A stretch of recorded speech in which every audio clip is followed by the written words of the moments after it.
Hataylı Gökçe Minel Bönceoğlu LGS sınavında LGS'de Türkiye birincisi oldu. Asrın felaketinde evi ağır hasar alan depremzede genç sınava teyzesinin yanında hazırlandı. Gökçe Minel azmiyle üstesinden geldiği tüm zorlukları TRT Haber'e anlattı.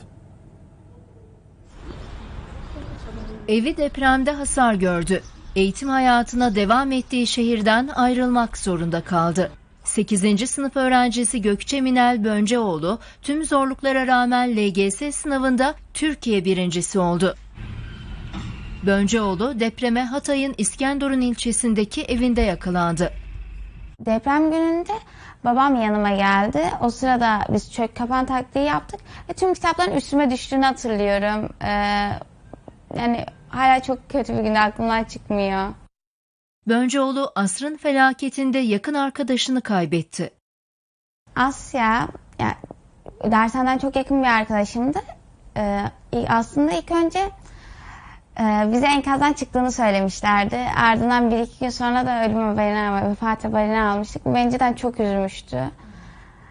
Biraz bunalıma girdim bundan sonra ama toparlanmaya çalıştım aslında. Haftanın 5 gününü falan birlikte geçiriyorduk. Çok üzüldüm duyduğumda.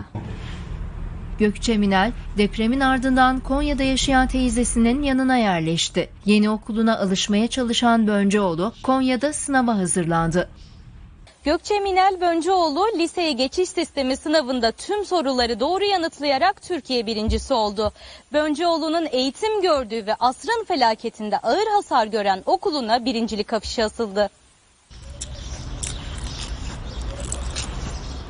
Hatay'a gelince cidden çok üzüldüm. Bugün geldim. Umarım en yakın zamanda eski haline döner Hatay. Bönceoğlu'nun en önemli desteği eğitimci ailesi oldu.